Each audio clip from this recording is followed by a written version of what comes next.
송무후 동의의료원 의무원장은 무릎 인공관절 분야 명의이자 권위자입니다. 또한 채식을 하는 비건 의사로서 채식 전도사가 불리고 있습니다. 송무후 원장을 통해 채식의 장점과 중요성에 대해 알아보겠습니다.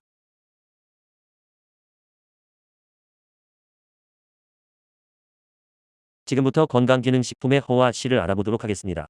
여기에서 건강기능식품은 영양제나 보충제와 같은 의미로 사용하겠습니다. 코로나19 이후 건강에 대한 관심이 부쩍 늘었습니다. 그래서 홍삼 비타민, 미네랄, 글루코사민, 콘드로이친, MSM, 즉 식이유황, 보스웰리아, 콜라겐, 글루타치온, 프로바이오틱스, 식물 추출물 같은 보충제 산업이 호황을 누리고 있습니다. 하지만 건강보조식품은 효과가 검증된 의약품이 아닙니다. 대부분 의학적 근거가 없는 과대 광고에 의존합니다. 이 사실을 아는 소비자는 거의 없습니다.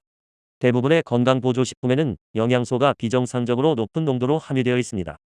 이 경우 간이나 신장 기능에 손상이 초래되기도 합니다.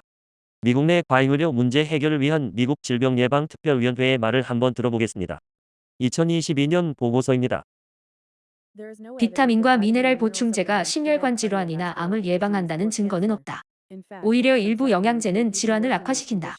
한 예로 식품에 들어있는 베타카로틴은 강력한 항산화제로서 암과 심혈관 질환을 예방한다. 하지만 이를 영양제로 복용할 경우 오히려 폐암 위험이 증가했다. 식품에 들어있는 영양소와 영양제 속 영양소의 화학적 모습은 비슷하지만 몸속에서의 작용은 다르기 때문이다. 정리하자면 아무리 잘 만든 영양제라 하더라도 순수 식품을 대체할 수는 없다는 뜻입니다. 사실 모든 영양소는 음식을 통해서 얻을 수 있습니다.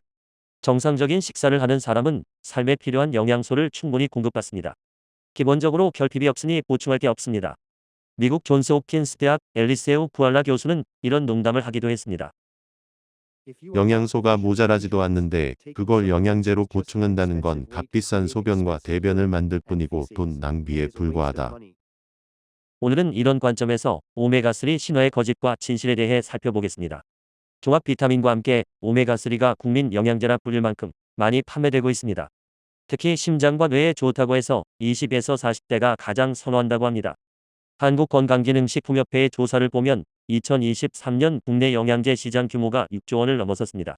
이런 가운데 2022년 오메가3 판매액은 3,789억 원이었습니다. 홍삼, 비타민, 프로바이오틱스에 이어 4위입니다.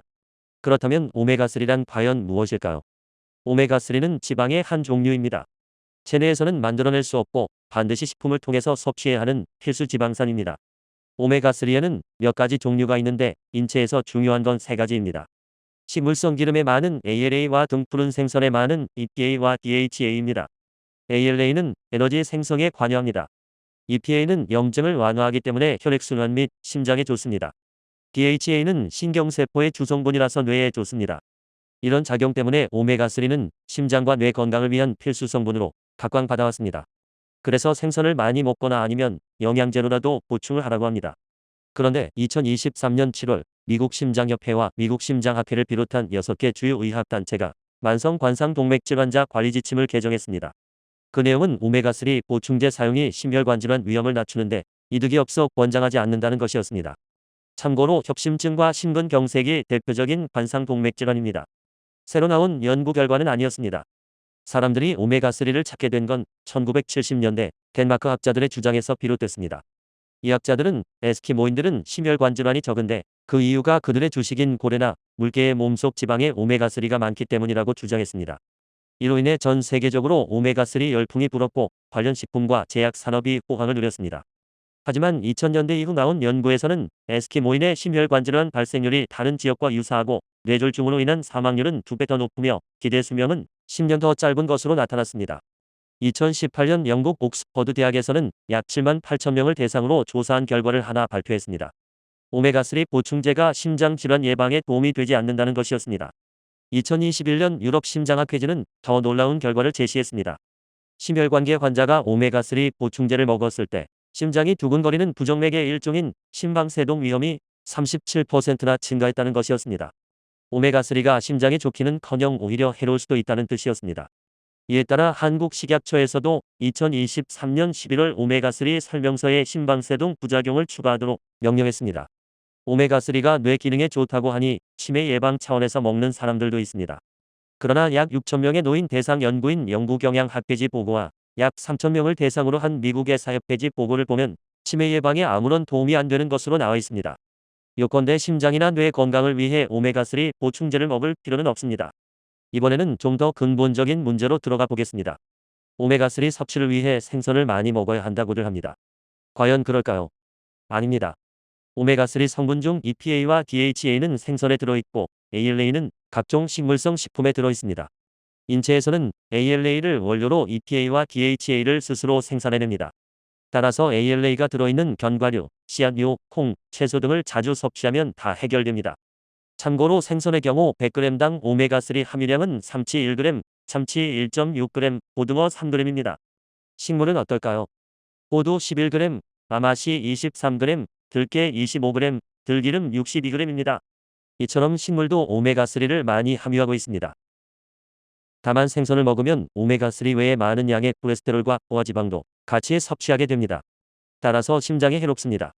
해양오염 탓에 생선이 각종 중금속, 환경 호르몬인 다이옥신, 미세 플라스틱 등에 오염되어 있다는 사실도 문제입니다.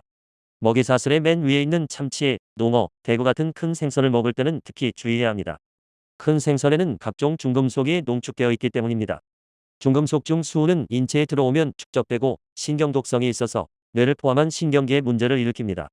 따라서 생선을 많이 먹으면 수은으로 인해 인지기능이 떨어져 조기 치매의 원인이 될 수도 있습니다.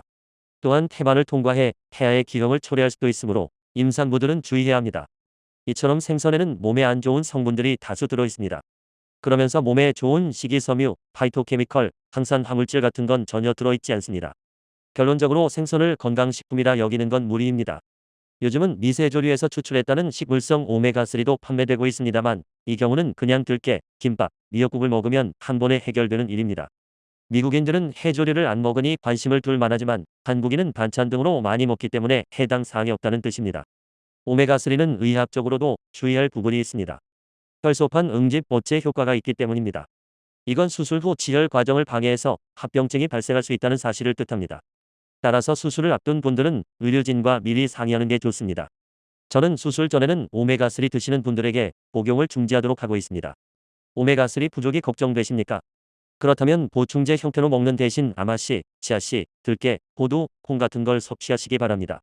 아마씨를 매일 1티스푼 정도 갈아서 섭취하면 좋습니다. 특히 들깨가 들어간 음식을 자주 챙겨 먹도록 하십시오. 음식을 조리할 때는 들기름을 선택하는 것도 지혜로운 방법이 될 것입니다. 이제 결론을 이야기해 보겠습니다. 심장과 뇌의 건강이 염려되십니까? 그렇다면 효과가 미미한 오메가3 보충제 대신 효과가 확실한 통곡물과 채소, 과일을 자주 먹으시기 바랍니다. 그리고 운동을 규칙적으로 하고 잠을 충분히 자도록 하십시오. 건강은 그렇게 챙기는 게 올바른 방법입니다. 감사합니다.